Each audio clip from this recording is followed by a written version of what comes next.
Deuxième partie de l'interview de Serge Regour. Alors la camarade ukrainienne est rentrée dans ses foyers, pas à Kharkov, mais chez elle au centre-ville, et le camarade grillé de même. Il ne reste que moi. Donc je vais pouvoir poser des questions idiotes. Ça tombe bien, ça manquait. Alors il n'y a pas longtemps, il y a eu un député qui a posé à l'Assemblée nationale quelque chose pour les langues régionales. Toi, tu es du Tarn. Est-ce que, enfant, déjà, tu parlais l'occitan? Ou jamais t'es au curat, comme on dit en catalan? Alors, je suis du Tarn-et-Garonne, d'abord. D'abord. Moi, je n'ai pas parlé, mais mes grands-parents paternels s'exprimaient au quotidien dans une langue qu'on ne nommait pas encore l'occitan, qu'ils nommaient eux-mêmes le patois. Et les discussions internes à la famille ou avec les amis, etc., se faisaient en occitan qualifié communément de patois. Et depuis cette époque, je ne le parle pas, mais je comprends. Je le comprends. C'est un bon début, Serge. Alors, tu sais que ce qui n'est pas enseigné est en train de mourir. On parlait de culture. Voilà, comme on dit dans les voitures, c'est une question de transmission. Est-ce que tu es pour l'enseignement du picard en Occitanie? Parce que c'est une minorité de picards en Occitanie. Et doit-on laisser faire de la langue picarde en Occitanie? Alors, c'est très compliqué. Je pense pas que les collectivités publiques s'engageront de manière résolue dans cette logique de financement de l'enseignement du picard. Mais après tout, s'il y a des initiatives en quelque sorte spontanées en ce sens, elles auront ma bénédiction. Bien, alors, on n'en avait pas parlé quand on s'était vu dans le Tarn. C'était, ou peut-être, je sais plus, puisque c'était au début du Covid. C'était, j'avais imaginé, outre la radio dont on reparlera pas, un panier de préachetés d'œuvres culturelles, ce que j'appelais un hamac de culture, comme tu as des hamacs. C'est le premier confinement qui m'a donné cette idée, parce que le bon Jean Léritier me portait des légumes. Je disais, et si les collectivités territoriales, que ce soit la région, le département, l'agglo, de l'Atlantique à l'Oural, achetaient un panier où tu aurais des disques, des spectacles, des peintures. On va pas faire la liste qui est non exhaustive. Est-ce qu'il n'y a pas moyen de travailler à ce hamac et de faire un contrat? Alors, je trouve que c'est une très belle idée, qui me paraît beaucoup plus stimulante que le pass culture du gouvernement, qui est un chèque en blanc qui est donné notamment aux jeunes pour aller acheter le produit ou éventuellement l'œuvre. Oui, il faut le diriger, camarade. Exactement, de leur choix. Et je suis non pas pour la direction, mais pour la pédagogie.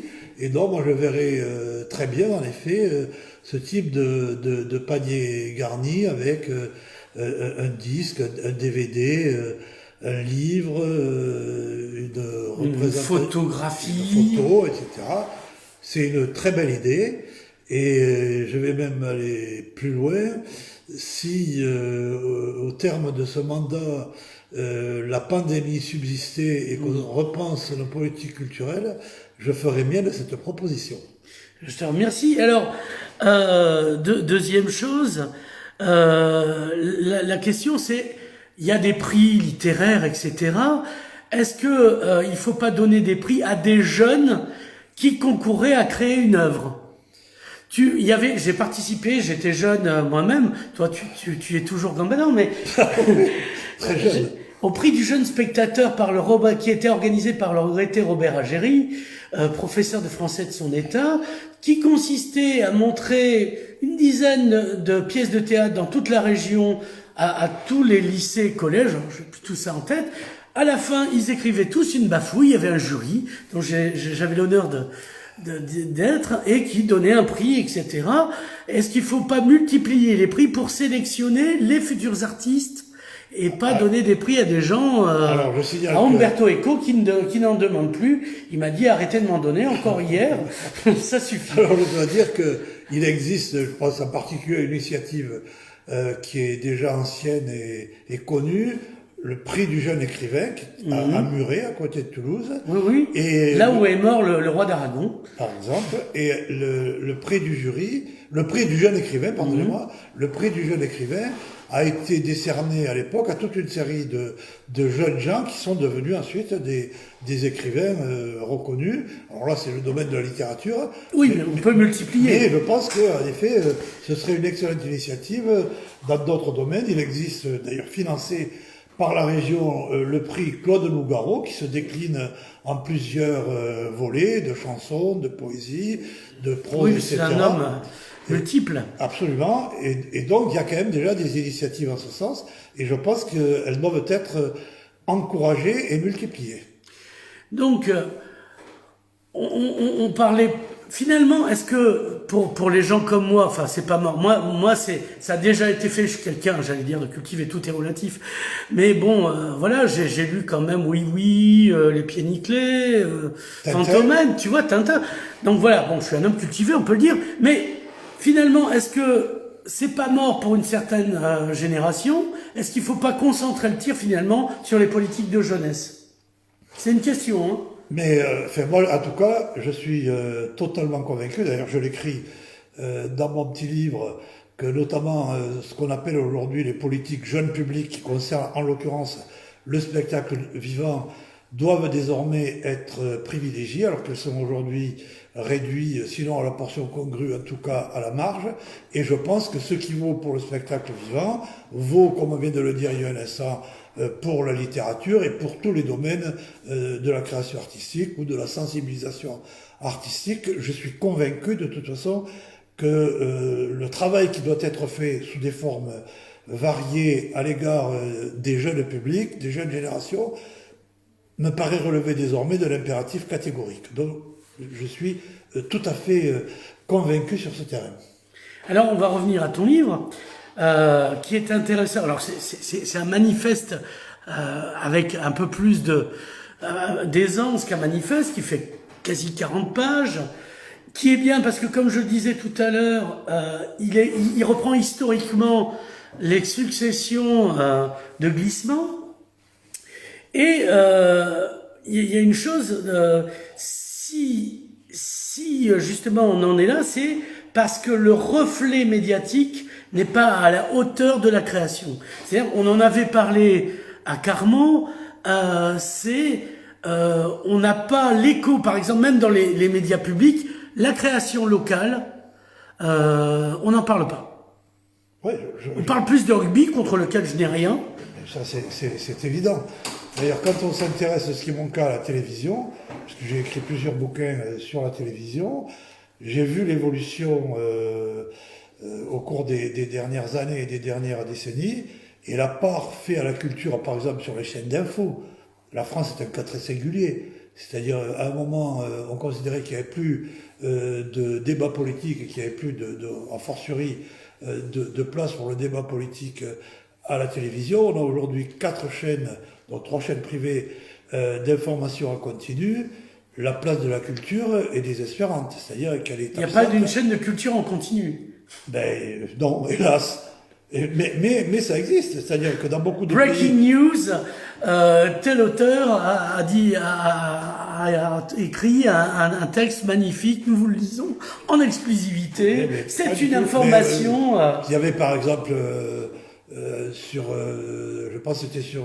Je sais plus si c'est sur LCI ou CNews, l'émission de Poivre d'Arbor qui s'appelait Vive les livres. Et elle a été supprimée bien avant les... Oui, bien qu'on découvre que...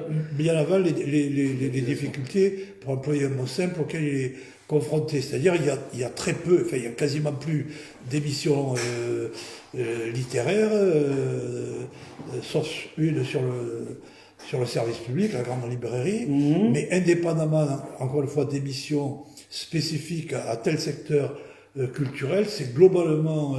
le traitement de la culture qui est quand même laissé pour compte, même si il faut effectivement saluer avec les limites que ça a, l'initiative sur les chaînes publiques du fait de la pandémie,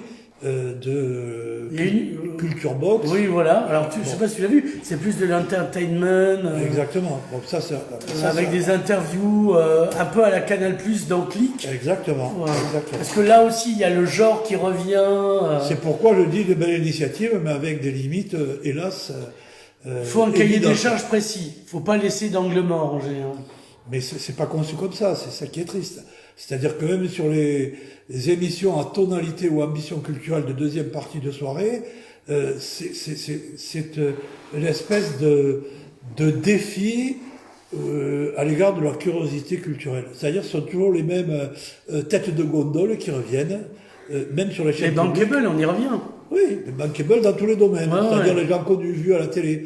Mais les coups de projecteur sur tel jeune cinéaste, tel jeune écrivain dont tu parlais tout à l'heure, ou tel artiste non encore ayant acquis une notoriété nationale, bon voilà, ils oublient, ça leur vient même pas à l'esprit.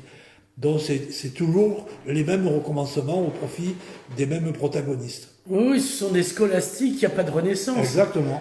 Tu l'as dit mieux que je n'aurais pu le formuler. Il y a pas, comment dire, tout va bien dans le meilleur des mondes possibles, comme disait le philosophe allemand qui m'échappe, mais que Voltaire dénonçait dans le poème sur le tremblement de terre de Lisbonne, donc tu vois bien, et qui dénonçait par ailleurs indirectement dans Candide ou dans Zadig, Quand tu évoques ça, ça me fait penser, mais tout se tient. On perd de l'audience là par contre. Ouais, non, mais on les emmerde. J'allais dire, on les emmerde. De toute façon, à cet homme politique qui demande quel est votre écrivain préféré et qui répond Zadig et Voltaire. Ouais, oui, Tu sais voilà. ça. Oui, très beau pull d'ailleurs. donc voilà, et il faut revenir. On a laissé glisser, il y a eu un glissement sémantique, culture, et en fait derrière il y avait entertainment ou mondanité, parce que les deux existent. Et sont compatibles. Voilà. Et du coup, les gens, pourquoi faire la culture quand on peut jouir de la culture en étant mondain ou entertainer, ou showrunner, comme on dit désormais. Le problème de la culture, c'est qu'il faut bosser. Même moi qui suis feignant, je le sais. Mais c'est un état des lieux désespérant. Mais il faut reprendre la pelle et la pioche et revenir. Il y avait un titre de Dépêche Mode qui disait Construction Time Again. Il y a le temps de la reconstruction. Parce qu'il faut admettre que c'est mort et que la culture c'est le fantôme, le syndrome du membre manquant et que Ouais, voilà. mais la culture. Voilà. sans tomber dans la cuistrerie, je dis, je fais mienne en gros par rapport à cet état des lieux, ce que disait Gramsci il y a déjà, hélas, longtemps. Pensons l'avenir avec le pessimisme de l'intelligence et l'optimisme de la volonté. C'est ce que tu dis. Serge, avec d'autres mots. Voilà. Merci Serge Ragout. Merci beaucoup. Et à une prochaine. À bientôt.